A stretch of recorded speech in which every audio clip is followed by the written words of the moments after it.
Merci à tous nos téléspectateurs qui nous suivent à pareil instant pour être informés de la situation sécuritaire de l'Est de la République démocratique du Congo. La partie orientale qui est agressée par les Rwandais malgré les pourparlers aussi qui se poursuivent du côté de Doha. Il y a toujours les combats qui se poursuivent dans la province du Nord Kivu comme celle du Sud Kivu. Comme l'avion bien titré, la tension monte toujours dans les territoires de Walungu, dans la province du Sud Kivu, entre les rebelles du M23 soutenus par l'armée rwandaise et les patriotes Wazalendo. Vous devez retenir que c'est jeudi 20 novembre 2025, chers téléspectateurs d'Afro Info D43, des informations en provenance d'Itéré indiquent que des violents affrontements ont éclaté ce matin dans les localités de Karembu, Tobimbi et Rana dans les territoires de Walungu. Vous devez retenir que les localités là que je venais à peine de citer sont toujours dans les Walungu. La situation reste tendue et les habitants signalent une intensification des combats dans ces zones. Vous devez retenir que les Wazalendo tiennent toujours les rebelles du M23 dans certaines localités du territoire de Walungu. Et d'ailleurs, les combats qui ont été signalés même dans les centres de Walungu, Mugogo. Quelle est la situation de ces jeudi 20 novembre 2025 dans les Walungu centre et Mugogo? Selon plusieurs sources, un calme précaire règne depuis l'après-midi dans plusieurs villages du territoire de Walungu, caractérisés par les affrontements aussi entre les Wazalendo et la coalition RDF M23. C'est notamment dans les villages de Mugogo, Walungu centre et Tchagala sur la route de Kanyola où des détonations d'armes lourdes et légères ont retenti pour la journée d'hier. Plus tard même dans la soirée, les affrontements étaient violents à Mugogo, Walungu centre et Kanyola. À Mugogo et Walungu centre, c'est calme, mais à Tchagala, il y a toujours la tension dit et notable et des milliers.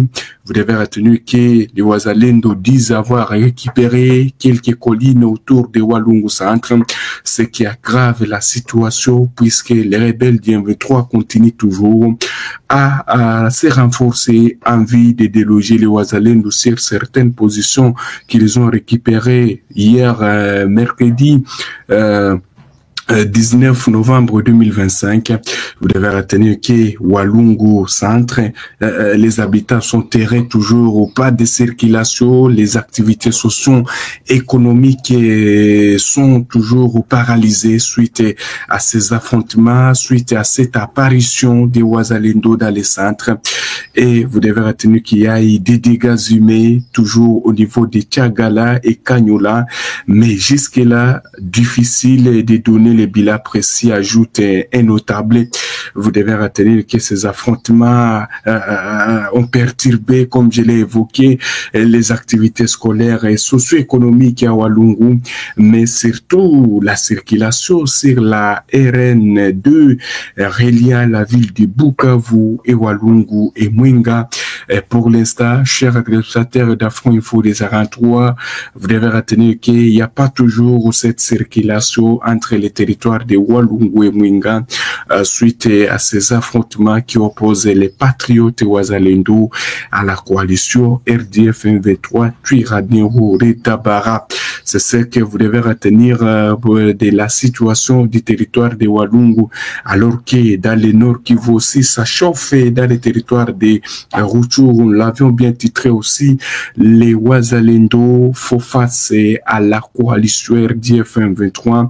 Il y a poursuite des violents combats dans la chefferie de Bwito entre les SMC FDP. SMC FDP, c'est un groupe de défense qui est actif dans cette chefferie de Bwito qui fait face à l'armée rwandaise supplétive du M23.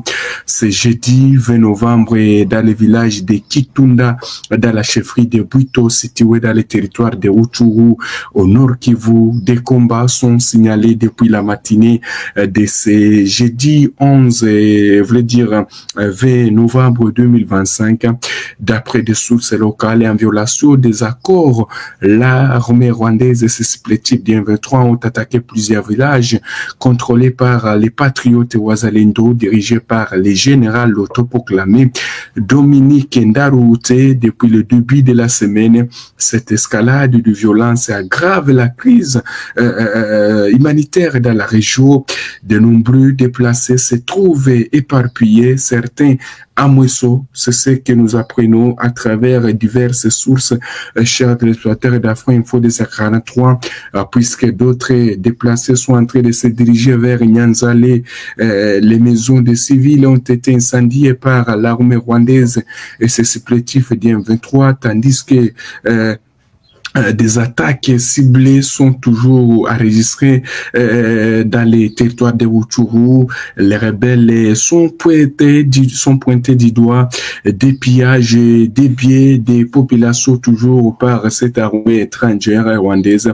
La fermeture des écoles et des structures sanitaires accentue la détresse de la population de Bwito. L'armée rwandaise qui continue toujours à incendier des maisons des paisibles citoyens. Selon des sources de la région, la population subit de fréquents affrontements dans cette partie de l'Est de la RDC. Les mêmes sources appellent à une réponse urgente pour protéger les personnes déplacées. Beaucoup passent la nuit dans des écoles à Mouesso, tandis que d'autres se cachent dans la brousse, craignant pour leur sécurité. Ces nouveaux affrontements surviennent après plusieurs incidents déjà signalés du côté aussi de Kalembe, dans les Massissi et Bukumbirwa, à Walikale, ainsi que dans les autres villages de Bwito. Nous n'avons pas jusque-là les bilans de ces affrontements qui se passent à Kitunda dans les Bwito. On pourra y revenir, chers téléspectateurs d'Afro-Info des 43, alors que dans le groupement de Wallo à Luanda, en territoire de Walikale, a accueilli environ 2138 ménages de déplacés en provenance des territoires voisins de Massissi, estimé à 1690 personnes. Ces déplacés sont actuellement cantonnés dans l'aire de santé de Busurungi, dans la zone de santé d'Itebero, où ils sont arrivés dans la période, c'était du 12 octobre au 8 novembre 2025, selon les points focaux de la communauté humanitaire de la zone. La majorité des déplacés viennent des villages de Ziralo, Mubuku, Kalonge et Kabare, dans le groupement Ziralo en territoire de Kale au sud Kivu. D'autres sont venus du groupement Famando 1 et 2 dans le territoire de Massissi, au nord Kivu, du 12 au 28 octobre dernier, fuyant des affrontements entre l'armée rwandaise et l'armée congolaise.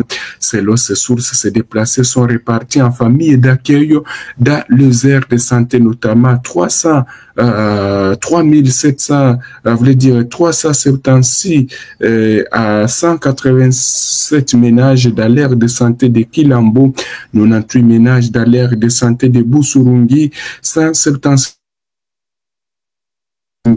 87 ménages dans l'aire de santé de Katambira, 148 ménages dans l'aire de santé de Nyanga, 122 ménages dans l'aire de santé de Malembe, 110 ménages dans l'aire de santé de Karete, 102 ménages à Hombo Nord, 108 ménages à Lukaraba, 90 ménages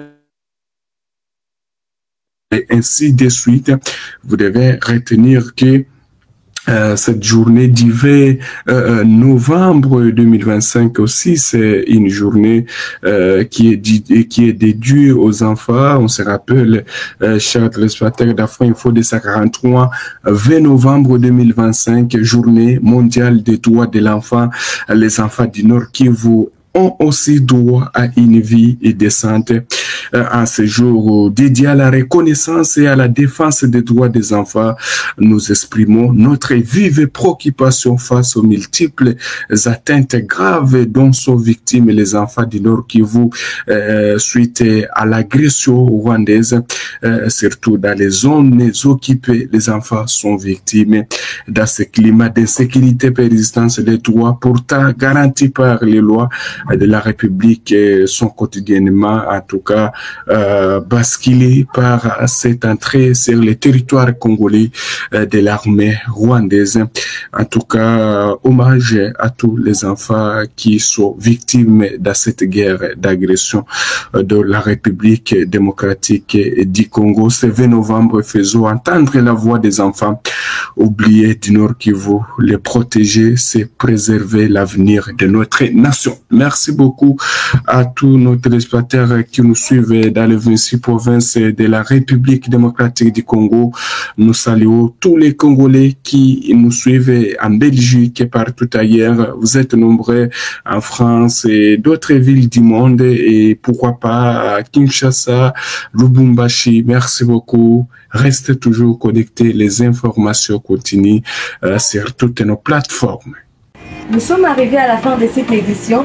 Merci à vous de nous avoir suivis jusqu'ici. Si vous avez apprécié ces contenus, n'oubliez pas de vous abonner à notre chaîne, d'activer la cloche de notification pour ne rien manquer de nos prochaines vidéos. Likez et partagez cette vidéo. On se retrouve très prochainement. À bientôt.